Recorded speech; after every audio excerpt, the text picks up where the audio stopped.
Hello students, कैसे हो सभी। I hope you all are fine और बहुत अच्छे तरीके से अपने एग्जाम्स की प्रिपरेशन कर रहे होगे। आज इस वीडियो के अंदर हम देखने वाले हैं what is the meaning of Z test. Z test किस तरीके से लगाया जाता है, क्या कंडीशंस या प्रॉपर्टी होती है जेड टेस्ट को अप्लाई करने के लिए, और किस टाइप के क्वेश्चंस या टॉपिक्स कवर अप किए जा सकते हैं जेड टेस्ट के अंदर, या किस तरीके से जेड टेस्ट को अप्लाई किया जा सकता है, वो हम इससे अगली वीडियोस के अंदर बात करेंगे। जैसे हमने कंप्लीट टी टेस्ट के बारे में पढ़ा, concept plus different type of numerical की कौन कौन से 4 पार्ट हमारे पास निकल के आते हैं, कैसे कैसे हम डिफरेंट फॉर्मूलाज लगा सकते हैं, उन सब चीजों के बारे में same to same as it is Z test के बारे में भी बात करेंगे। तो वेलकम टू गेट स्मैशर्स, मेरा नाम है अंकित अरोड़ा। बिना किसी देरी के शुरू करते हैं। सबसे पहले ये चीज समझनी होगी कि जेड टेस्ट एक्चुअली में लगता कहाँ है, कहाँ पे टी टेस्ट फेल हो जाता है, या कहाँ पे टी टेस्ट की जो प्रॉपर्टीज हैं वो जो है वो आउट हो जाती हैं, या फिर आप कह सकते हो कि कंडीशन से ही बाहर हो जाती हैं अकॉर्डिंग टू द क्वेश्चन। जो भी क्वेश्चन में हमें गिवन होगा, पहचानना हमें होगा, कभी भी ऐसा गिवन नहीं होगा मैक्सिमम केसेस में कि टी टेस्ट लगाना है या जेड टेस्ट लगाना है। अब वो कौन सी ऐसी कंडीशन है, सबसे पहली चीज जो हम पहले भी करते आ रहे हैं, हमें नल हाइपोथेसिस और अल्टरनेट हाइपोथेसिस को सेट करना होगा अकॉर्डिंग टू द क्वेश्चन। जैसे फॉर एग्जांपल, अगर किसी कंपनी ने क्लेम किया कि उसके बल्ब्स की जो लाइफ है वो 500 आर है या 5000 आर है, तो इसका मतलब हम क्या बोलेंगे, एच नॉट यानी कि नल हाइपोथेसिस क्या हो गई, is equal to the mean कि कंपनी क्लेम सही कर रही है, और एच वन क्या हो जाएगा कि कंपनी क्लेम सही नहीं कर रही। तो एच नॉट और एच वन जो टी टेस्ट में था हाइपोथेसिस हमें सेट करनी पड़ेगी, तो जो कि सबसे पहला हमारा स्टेप है।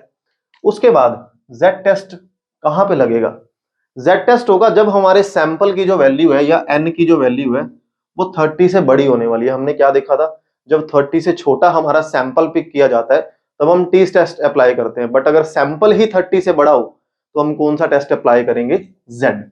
अब जेड टेस्ट, जेड का फॉर्मूला, जेड टेस्ट यानी कि जेड कैलकुलेटेड निकालने के लिए, कैलकुलेटेड समझ रहे हो ना, दो वैल्यूज को चेक करते हैं हम, कैलकुलेटेड और टैबुलेटेड, है ना। तो अगर कैलकुलेटेड वैल्यू हमें निकालनी है, उसका फॉर्मूला क्या हो जाएगा, X bar minus mu divide by sigma X bar, जहां पे ये शो कर रहा है आपका सैंपल के मीन को या मीन ऑफ सैंपल, जैसे मर्जी बोल दो इसको, और म्यू शो कर रहा है मीन ऑफ पॉपुलेशन। पूरी की पूरी जो हमारी पॉपुलेशन है ना, उसका मीन हमारे पास गिवन होगा, या कोई चीज दे रखी होगी जिससे हम निकाल सकते हैं। पहली बात तो मैक्सिमम गिवन होगा। ये आपका क्या है, एरर। अब ये एरर निकालने के लिए, जैसे मैंने आपको पहले भी बोला, एरर को निकालने के लिए जहां पे हमने standard deviation of sigma of X bar पढ़ा था, एरर निकालने के अब दो मेथड है, ठीक है। वो एरर निकालने के दो मेथड कौन कौन से हैं। पहला मेथड सीधा जो हमने टी टेस्ट में भी फॉर्मूला अप्लाई किया एज इट इज चलेगा, standard deviation of the sample standard deviation of the population divide by में रूट एन, ठीक है। स्टैंडर्ड डेविएशन बाय में रूट एन। ये फॉर्मूला आप तब लगाओगे जब हमें पॉपुलेशन का स्टैंडर्ड डेविएशन गिवन होगा, पॉपुलेशन का स्टैंडर्ड डेविएशन गिवन होगा। बट इन केस अगर हमें स्टैंडर्ड डेविएशन का पॉपुलेशन का स्टैंडर्ड डेविएशन गिवन नहीं है, जो कि एक कंडीशन भी होती है जेड टेस्ट की, कि जो स्टैंडर्ड डेविएशन ऑफ पॉपुलेशन है वो हमें पहले से गिवन मिलेगा। पढ़ा था ना हाइपोथेसिस में, क्या फर्क था टी टेस्ट और जेड टेस्ट में, यहां स्टैंडर्ड डेविएशन गिवन होता है, वहां नहीं होता। बट मैं आपको क्या बोल रहा हूं कि अगर स्टैंडर्ड डेविएशन गिवन नहीं है तब भी आप काम चला सकते हो। कैसे, अगर एन मेरे पास 30 से बड़ा है या लार्ज सैंपल है, तब आप किसको लेके चलोगे, सैंपल के स्टैंडर्ड डेविएशन को उठाओगे, यानी कि एस बाय रूट एन। तब हम किसको उठाएंगे, सैंपल के स्टैंडर्ड डेविएशन को, अगर गिवन नहीं है in case, but sample large होना चाहिए। नेक्स्ट है set level of the significance. हम सिग्निफिकेंस का लेवल सेट करते थे, जैसे हमने टी टेस्ट में किया कि 1% गिवन है या 2% गिवन है। बट अगर गिवन नहीं है तो हम उसको ऑटोमेटिक कितना लेके चलेंगे, 0.05, या आप इसको 5% बोल सकते हो। As it is same to same concept से फॉर्मूला बदला, थोड़ी कंडीशंस बदली। उसके बाद सेम स्टेप, अगर कैलकुलेटेड वैल्यू आपकी टैबुलेटेड वैल्यू से लेस आती है तो हमारा नल हाइपोथेसिस एक्सेप्ट हो जाएगा, और आपका जो अल्टरनेट हाइपोथेसिस है वो रिजेक्ट हो जाएगा, यानी कि कंपनी का जो क्लेम है वो बिल्कुल ठीक है। लेकिन अगर ये ज्यादा आ गई, स्पेशली यहां पे मोड लगा लो, हम मोड के बारे में चेक करेंगे, ठीक है। मैं आपको जो टेबल प्रोवाइड कर रहा हूं यही टेबल आपको लिंक के अंदर डिस्क्रिप्शन में मिलेगी। टी टेबल तो अपने से पास अलग से थी ना फाइल के अंदर, यहाँ पे इसी टेबल से काम चलेगा। अगर 0.05 गिवन है तो हम चेक करेंगे टू टेल्ड है या वन टेल्ड है, वो डिपेंड करता है क्वेश्चन पे, अभी मैं बताता हूं आपको। तो अगर इसका मॉड फॉर एग्जांपल आंसर आया -1.9 तो आप टेबल के अकॉर्डिंग क्या चेक कर रहे हो, उसका मॉड, यानी कि हम 1.9 को चेक करेंगे कि 1.9 इनसे छोटा आ रहा है या बड़ा। तो मॉड कैलकुलेटेड वैल्यू जो भी निकाली, अगर उसका मॉड टैबुलेटेड से छोटा है फिर तो एक्सेप्ट कर लो, अगर बड़ा है तो रिजेक्ट कर दो, फिर अल्टरनेट हाइपोथेसिस एक्सेप्ट हो जाएगी कि जो कंपनी क्लेम कर रही है वो गलत है। एक क्वेश्चन से करते हैं, बड़े प्यार से समझ आएगा। क्वेश्चन आपकी स्क्रीन पे शो कर रहा हूं मैं, कहता है mean life of the sample of 500 produced 500 bulb produced is found to be 1600 hours, यानी कि जो 500 बल्ब्स का सैंपल पिक किया गया उनकी जो मीन लाइफ है वो कितनी है, मीन लाइफ इज 1600 आर। इसका सीधा सीधा मतलब क्या हुआ, हमें ध्यान से सुनो, हमें जो है वो n की वैल्यू कितनी गिवन है 500, ये ध्यान रखना, हमें पॉपुलेशन नहीं सैंपल गिवन है, 500 सैंपल गिवन है और उसकी मीन लाइफ कितनी है, मीन लाइफ हमें गिवन दे रखी है 1600 hours. According to the question तो यही स्टेटमेंट बनी। अब कहता है next line is with the standard deviation 200 hours. अब ये किसका स्टैंडर्ड डेविएशन गिवन है, सैंपल का, यानी कि हमारे पास जो गिवन है वो क्या गिवन है, एस, स्टैंडर्ड डेविएशन है वो है 200।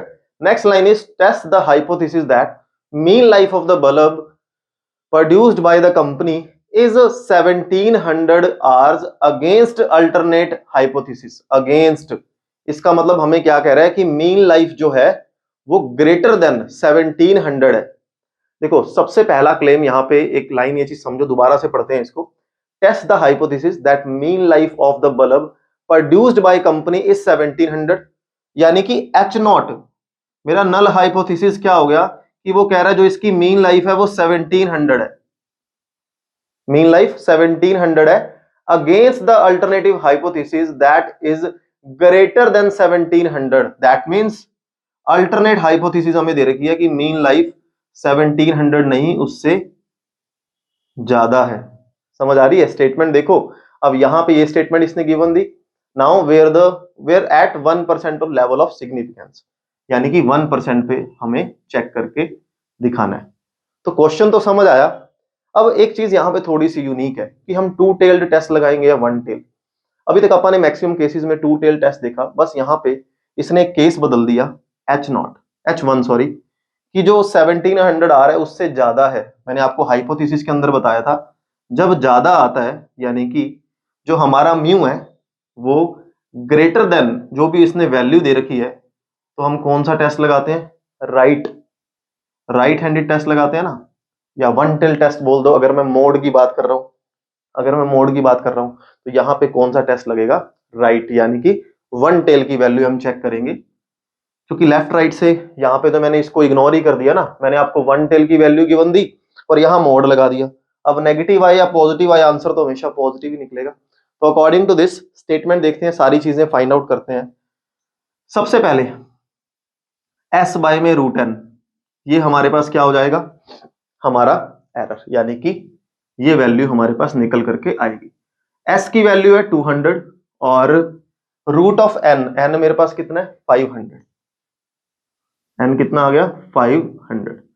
तो आफ्टर सॉल्यूशन 10 से 10 कट गया, 20 बाय में root 5 which is equal to 20 divide by root 5 और रूट 5 हो गया 2.23। सोल्व करने के बाद जो मेरे पास आंसर निकल के आ रहा है 20 बाय में 2.23 8.9 नियर अबाउट, तो इसका आंसर मेरे पास कितना आ गया 8.9, यानी कि अपने एरर की वैल्यू आ गई। नाउ z की वैल्यू चेक करो। z कहता है कि x बार, यानी कि जो वैल्यू आपको गिवन है उसकी मीन लाइफ की, माइनस म्यू पॉपुलेशन। पॉपुलेशन किस पे डिपेंड कर रही है, पॉपुलेशन की कहां की बात कर रहा है वो बोल रहा है 1700 होना चाहिए पूरे डाटा का, ये तो सैंपल का गिवन है ना, पूरे डाटा की डिमांड तो 1700 है, तो 1700 डिवाइड बाय, और ये वैल्यू हमने कितनी निकाली 8.9, तो आंसर आया -100 डिवाइड बाय, इसको 89 ही कर देते हैं, तो 1000 बाय 89 अप्रोक्सीमेट आंसर निकल के आएगा यहां पे -11.2, -11.2। और अगर हम मोड की बात कर रहे हैं, कैलकुलेटेड मोड की बात कर रहे हैं, तो आंसर मेरे पास क्या निकल के आ जाएगा? पॉजिटिव, क्योंकि हम मोड फाइंड आउट कर रहे हैं ना, यहां पे ये वैल्यू है। अब चेक करो कि लेवल ऑफ सिग्निफिकेंस कितना है, 1% है। तो 1% के केस में वन टेल टेस्ट की वैल्यू है कितनी? 2.33। इसका मतलब जो कैलकुलेटेड वैल्यू है वो लेस नहीं, वो ग्रेटर है। तो अगर कैलकुलेटेड वैल्यू लेस नहीं ग्रेटर है, तो आप H0 को रिजेक्ट कर दोगे, उल्टा आ गया, यानी कि H1 जो है वो मेरा सिलेक्ट हो गया। H1 अल्टरनेट हाइपोथेसिस जो है वो सिलेक्ट हो गया। और क्वेश्चन की डिमांड क्या थी? यहां पे क्या कहता था? ये हमें कहता था test the hypothesis that alternate hypothesis that is greater than 1700 at 1%। That means हमारा अल्टरनेट हाइपोथेसिस जो है वो एक्सेप्ट होकर चला गया, हमारा H0 यहां पे एक्सेप्ट नहीं हुआ। इसका सीधा सीधा सिंपल लैंग्वेज में मतलब क्या है कि अगर ये एक्सेप्ट हुआ है, यानी कि मीन लाइफ 1700 से डेफिनेटली ज्यादा है, क्योंकि नल हाइपोथेसिस रिजेक्ट हो गया ना। ठीक है, क्लियर हुआ? तो ये आपको अच्छे से क्लियर हुआ होगा। तो अगली वीडियो के अंदर हम देखेंगे सबसे पहला यूज जेड टेस्ट का किस तरीके से यूज किया जा सकता है। मिलते हैं अगली वीडियो के अंदर, सेम टाइम सेम जगह अगले दिन। Have a good day to all of you. Bye bye bye.